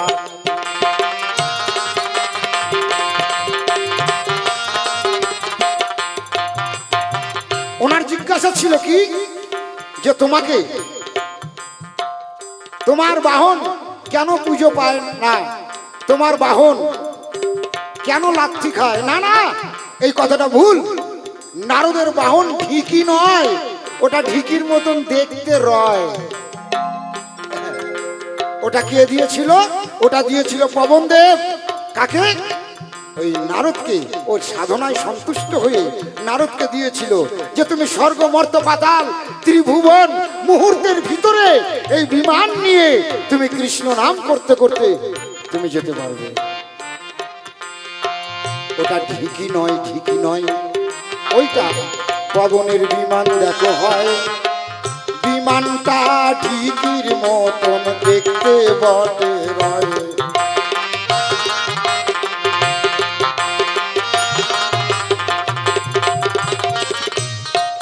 আরো একটা প্রশ্ন আমায় গো করিয়া যে গেলা, তোমার পূজায় পাই না কেন একটি কাঁচা কলা?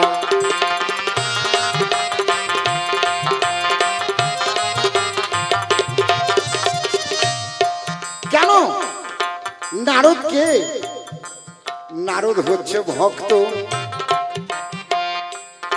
ভক্ত কোনোদিনই মন্দিরের আশা করে না।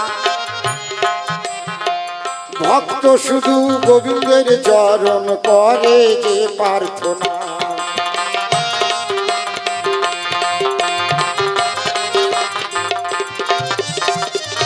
নারদ সে হচ্ছে ভক্ত। সে কোনোদিন ইচ্ছা করলেই মন্দির তৈরি করতে পারত, কিন্তু মন্দির তৈরি করবে না, কারণ নারদের মতন কোনো ভক্ত হয় না। শুদ্ধ ভক্ত যদি কেউ থাকে তাহলে একমাত্র নারদেই আছে। এর জন্য ভক্তের কোনোদিন মন্দির দরকার পড়ে না। ভক্তের দরকার পড়ে ভক্তি, আর ভগবানের দরকার হচ্ছে মন্দির।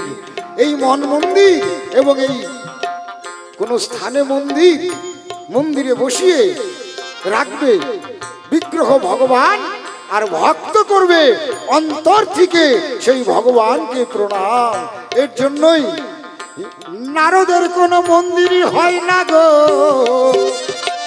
বলিলাম যে ঠাই নারদ শুধু ভক্তি নিয়ে ঘুরিয়া বেড়ায়।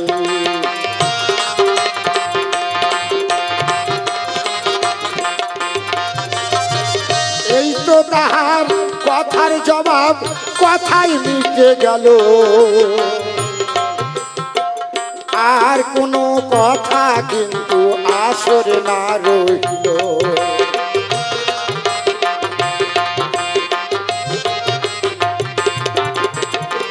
এইবার একটা ছোট্ট গান করে আসর ছেড়ে যাই, দুইজনে মিলন গীতি গাইব দেখো তাই।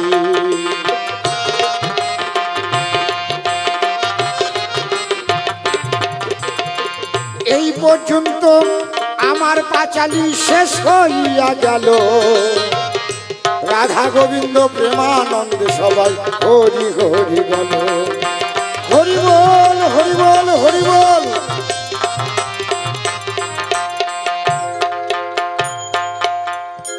একটা ছোট্ট গান গাই, আসর ছেড়ে চলে যাই, কিন্তু যাওয়ার আগেও আমার গোসাইকে তো আসরে পাঠাই। একটা প্রশ্ন আমার কাছে থাকবে, বেশি বড় প্রশ্ন নয়, প্রশ্নটা ওই জায়গাতেই রাখবো। কোন জায়গায়? হে গোবিন্দ, ভক্তদিন ভগবান, তুমি সকলের ভিতরে যখন বিরাজ করো, তাহলে তুমি এই কথাটাই ধরো। আমার প্রশ্নের মানে আমার এই জিজ্ঞাসাটা তুমি দয়া করে ব্যাখ্যান করো।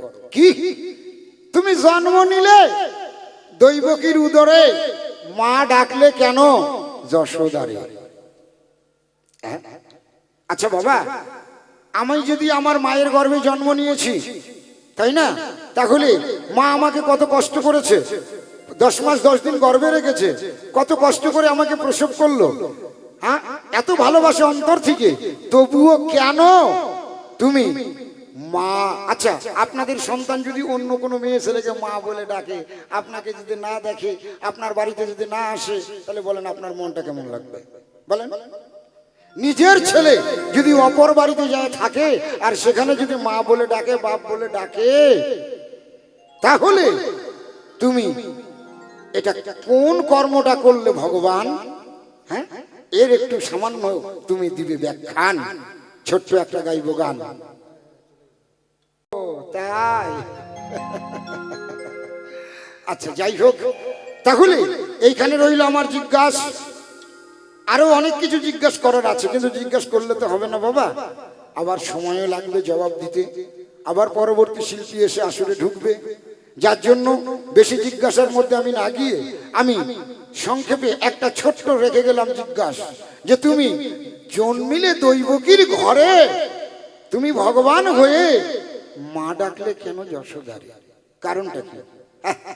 আমার ছেলে যদি অন্য কাউকে বাপ ডাকে, কেমন লাগবে ভিতরটা?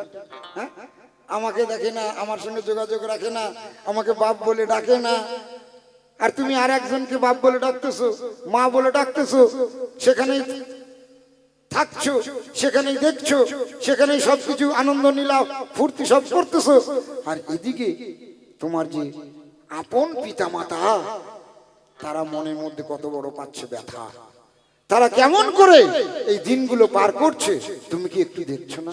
তুমি কেমন ভগবান? এইখানে রইল তোমার কাছে আমার একটা ছোট্ট জিজ্ঞাসা, যে তুমি দৈবকীর ঘরে জন্ম নিলে, এর আগে জবাব দিয়েছে, তবে ওই যে বললাম আমার এই বাবাজি সুজন, ওই যে 25 কেজিতে দিয়ে গেছে 1 মন, মায়ের সম্পর্কে যৎকিঞ্চিত বলে গেছে, কিন্তু তুমি তো বললা না যে বসুদেব কি অপরাধ করেছিল, তাকে এত কষ্ট কেন করতে হলো, তার কথা মনে হয় শুনতে পেয়েছেন কিনা? তো যাই হোক, আবার দ্বিতীয়বার দিলাম চাপ, অল্পের একটু মধ্যে করবেন মাপ। হ্যাঁ, আবার একটু দ্বিতীয়বার ওই চাপটাই দিয়ে গেলাম, যে বসুদেব কি অপরাধ করেছিল, কি অপরাধের জন্য তাকে এই কারাদণ্ড ভোগ করতে হলো, এবং তার বুকের উপরে পাথর চাপা দিয়ে রেখেছিল, তাকে এত চাবুকের আঘাত সহ্য করতে হলো। হ্যাঁ, কিসের কারণে? তুমি তো ভগবান, তুমি ইচ্ছা করলে তো সবকিছু করতে পারতে একদম ব্যাখ্যান, কিন্তু সেটা কেন করলে না? এটাই আমার রইল জিজ্ঞাসা।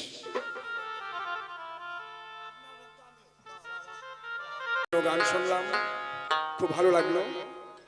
কলিতে সাধন ভজন যাগ যজ্ঞ কোনোটাতেই ভগবানকে তুষ্ট করা যায় না। কলিতে একমাত্র হচ্ছে ভক্তি আর হচ্ছে নাম, নামের মধ্যে প্রেম, এতেই কলিজীবীর মুক্তি। খুব সুন্দর গান শুনলাম। এবার সময় আর 3 মিনিট বাকি। এই 3 মিনিটের মধ্যেই জবাব দিতে হবে। সেটা কি? আগের বারে করেছিলাম আলোচনা রামায়ণের ঘটনা। বাবাজি এসে জিজ্ঞাসা করে, কৈকি রানী রামচন্দ্রকে বনবাসে পাঠায়, তার জন্য কারাগারে কষ্ট পায়, কিন্তু বাবা তো কোনো দোষ করে নাই। কি দারুণ সুন্দর পয়েন্ট করেছে। বসুদেব তো কোনো দোষ করে নাই, তাহলে বসুদেবকে কেন পাষাণ চাপা দেওয়া হলো? খুব সুন্দর কথা। কথাটা 2 কথা শেষ করে দিচ্ছি। যেদিন দেবকী আর বসুদেবের বিয়ে হলো, বিয়ের পরে কংস রাজা নিজে রথে চড়ে ভগ্নিপতি আর ভগ্নিকে রথে করে নিয়ে যাবে তার শ্বশুর বাড়ি। কংস রাজার কাকাতো বোন হচ্ছে দেবকী।